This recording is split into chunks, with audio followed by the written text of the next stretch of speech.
Je suis reconnaissant d'être avec vous dans cette réunion, à laquelle sont invités tous les détenteurs de la prêtrise de Dieu qui se trouvent sur la terre.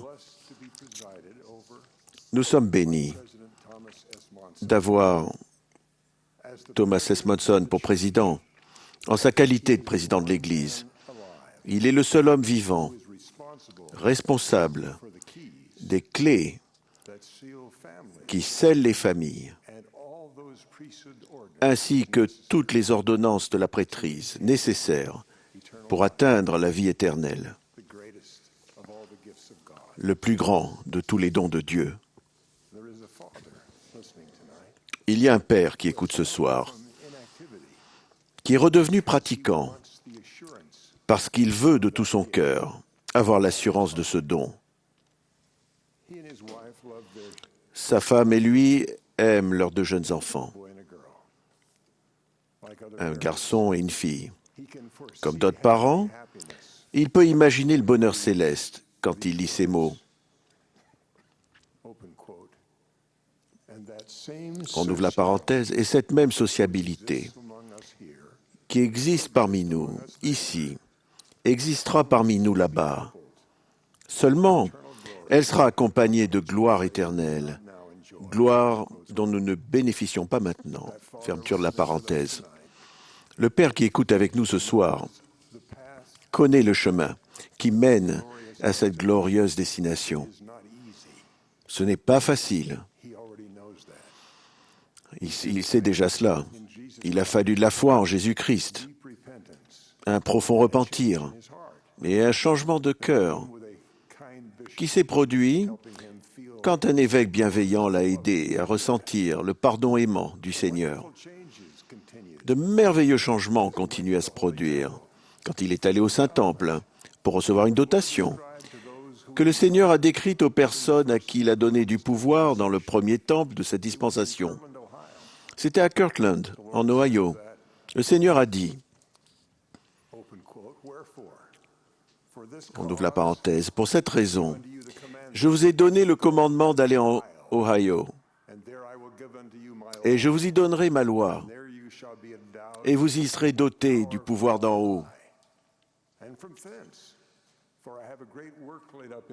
J'ai une grande œuvre en réserve, car Israël sera sauvé, et je les conduirai là où je le veux, et aucun pouvoir ne retiendra ma main. Pour mon ami qui vient de revenir à l'Église, et pour toute la prêtrise, une grande œuvre qui nous attend, c'est de prendre l'initiative pour sauver cette partie d'Israël dont nous sommes, ou dont nous serons responsables, notre famille. Il savait, mon ami et son épouse, qu'il fallait pour cela être scellé par le pouvoir de la prêtrise de Melchisédek dans un saint temple de Dieu. Il a demandé que j'accomplisse le scellement. Sa femme et lui voulaient que ce soit fait dès que possible. Et avec la période bien occupée de la conférence générale qui approchait, j'ai laissé le couple et son évêque voir avec mon secrétaire pour trouver la meilleure date. Imaginez ma surprise et ma joie quand le père m'a dit que le scellement était prévu pour le 3 avril. C'est le jour où, en 1836, Élie, le prophète enlevé, a été envoyé au temple de Kirtland pour donner le pouvoir de scellement à Joseph Smith et à Oliver Cowdery. Ces clés sont aujourd'hui dans l'Église et perdureront jusqu'à la fin des temps. C'est la même autorité divine que celle que le Seigneur a donnée à Pierre en faisant cette promesse. « Je te donnerai les clés du royaume des cieux. Ce que tu lieras sur la terre sera lié dans les cieux, et ce que tu délieras sur la terre sera délié dans les cieux. » Fermeture de la parenthèse. Le retour d'Élie a été une bénédiction pour tous ceux qui détiennent la prêtrise. Elder Harold Billy l'a énoncé clairement lors d'une conférence générale. Ouverture de la parenthèse. Je détiens la prêtrise. Vous, mes frères, qui êtes ici, détenez la prêtrise. Nous avons reçu la prêtrise de Melchisédek, qui était détenue par Élie et par d'autres prophètes, ainsi que par Pierre, Jacques et Jean. Nous avons l'autorité de baptiser. Nous avons l'autorité d'imposer les mains pour le don du Saint-Esprit et d'ordonner d'autres frères et de faire toutes ces choses. Mais sans le pouvoir de scellement, nous ne pourrions rien faire, car ce que nous aurions fait n'aurait aucune validité. Il poursuit. Les ordonnances supérieures, les bénédictions plus grandes, qui sont essentielles à l'exaltation dans le royaume de Dieu, ne peuvent être obtenues que dans certains endroits. Aucun homme n'a le droit d'accomplir une ordonnance s'il n'a pas reçu l'autorité de le faire de la part de l'homme qui détient ses clés. Aucun homme sur la surface de la terre n'a le droit d'accomplir l'une de ces ordonnances de l'Évangile, à moins que le président de l'Église, qui détient les clés, ne l'autorise. Il nous a donné l'autorité. Il a placé le pouvoir de scellement dans notre prêtrise, car il détient ces clés. Fermeture de la parenthèse. Le président Boyd K. Packer nous a assuré de la même chose en parlant du pouvoir de scellement. Cela me réconforte de savoir que ces paroles sont vraies, et cela réconfortera aussi la famille que je vais sceller le 3 avril. Ouverture de la parenthèse. Pierre devait détenir les clés. Pierre devait détenir le pouvoir de scellement pour lier ou sceller sur la terre ou délier sur la terre, et qu'il en soit de même dans les cieux. Ces clés appartiennent au président de l'Église, aux prophètes, voyants et révélateurs. Ce pouvoir sacré de scellement est dans l'Église maintenant. Rien n'est considéré avec plus de vénération par ceux qui comprennent la portée de cette autorité. Rien n'est détenu plus soigneusement. Il y a relativement peu d'hommes qui détiennent ce pouvoir de scellement sur la terre, à une époque quelconque. Dans chaque temple, il y a des frères à qui a été donné le pouvoir de scellement. Personne ne peut le recevoir d'une autre personne que du prophète, voyant, révélateur et président de l'Église de Jésus-Christ, des saints des derniers jours. Lors de sa venue, non seulement Élie a donné du pouvoir à la prêtrise, mais de plus les cœurs devaient être tournés. Ouverture de la parenthèse. L'esprit, le pouvoir et l'appel d'Élie, c'est que vous avez le pouvoir de détenir la clé de la révélation, des ordonnances, des oracles, des pouvoirs et des dotations de la plénitude de la prêtrise de Melchisédek et du royaume de Dieu sur la terre, et de recevoir, d'obtenir et d'accomplir toutes les ordonnances appartenant au royaume de Dieu, pour tourner le cœur des pères vers les enfants et le cœur des enfants vers les pères, même ceux qui sont au ciel. Fermeture de la parenthèse. Mon ami et sa famille ont déjà eu ce sentiment d'avoir le cœur tourné vers un être cher. Vous l'avez peut-être ressenti pendant cette réunion. Comme moi, vous avez peut-être eu à l'esprit le visage de votre père ou de votre mère. Il a pu s'agir d'une sœur ou d'un frère, ou bien encore d'une fille ou d'un fils. Ils sont peut-être dans le monde des esprits ou sur un autre continent, mais cela vous a apporté de la joie, de sentir que vos liens avec eux sont sûrs, parce que vous êtes ou pouvez être liés à eux par des ordonnances de la prêtrise que Dieu honorera. Les détenteurs de la prêtrise de Melchisédek, qui sont pères dans une famille scellée, ont été instruits sur ce qu'ils doivent faire. Il n'y a rien qui soit arrivé ou qui puisse arriver à votre famille d'aussi important que les bénédictions du scellement.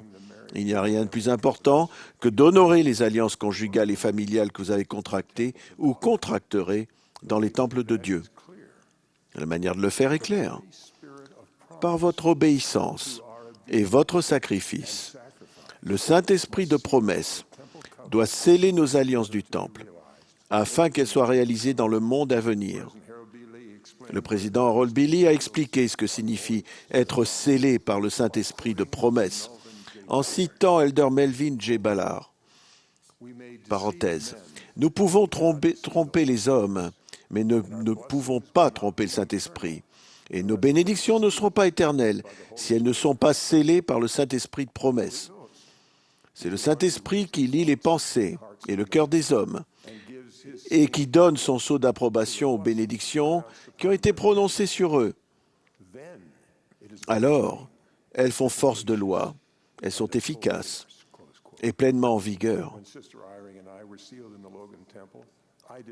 Quand Sœur Eyring et moi-même avons été scellés dans le temple de Logan, je ne comprenais pas toute l'importance de cette promesse. J'essaye toujours de comprendre tout ce qu'elle signifie. Mais ma femme et moi avons décidé, dès le début de notre mariage, il y a près de 50 ans, d'inviter le plus possible le Saint-Esprit à se manifester dans notre vie et dans notre famille. Quand j'étais jeune père, scellé dans le temple et le cœur tourné vers ma femme et mes jeunes enfants, j'ai rencontré le président Joseph Fielding Smith pour la première fois.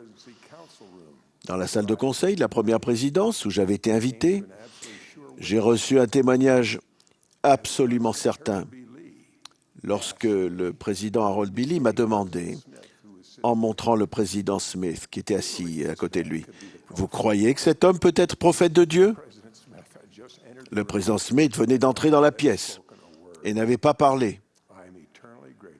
Je serai éternellement reconnaissant d'avoir pu répondre fermement. Oui, je le sais. Et aussi sûrement que je savais que le soleil brillait. Je savais qu'il détenait le pouvoir de scellement de la prêtrise pour toute la terre. Pour ma femme et moi, cette expérience a donné à ces paroles un grand pouvoir quand le 6 avril 1972, lors d'une session de conférence, Joseph Fielding Smith a donné la recommandation suivante. C'est la volonté du Seigneur de fortifier et de protéger la cellule familiale. Nous supplions les pères de prendre la place qui leur revient de droit à la tête de la maison. Nous demandons aux mères de soutenir leurs maris et d'être des lumières pour leurs enfants. Je vais vous suggérer 4 choses que vous pouvez faire en tant que père détenant la prêtrise pour édifier votre famille et la ramener en présence de notre Père Céleste et du Sauveur. Premièrement, acquérez et conservez le témoignage sûr que les clés de la prêtrise sont avec nous et que le président de l'Église les détient. Priez pour cela tous les jours. Avec la réponse, vous recevrez une détermination plus grande de diriger votre famille, plus d'espoir et un plus grand bonheur dans votre service. Vous serez plus joyeux et plus optimiste, ce qui sera une grande bénédiction pour votre femme et vos enfants. Le deuxième impératif est d'aimer votre femme. Il faudra de la foi et de l'humilité pour faire passer ses intérêts avant les vôtres dans les difficultés de la vie. Vous avez la responsabilité de pourvoir aux besoins de la famille et de veiller sur elle avec tout en servant les autres. À certains moments, cela peut consumer toute l'énergie et toute la force que vous avez. L'âge et la maladie peuvent augmenter les besoins de votre femme. Je vous promets que si vous choisissez, même alors, de faire passer son bonheur avant le vôtre, votre amour pour elle augmentera. Troisièmement, demandez à tous les membres de la famille de s'aimer. Le président Ezra Taft Benson a enseigné.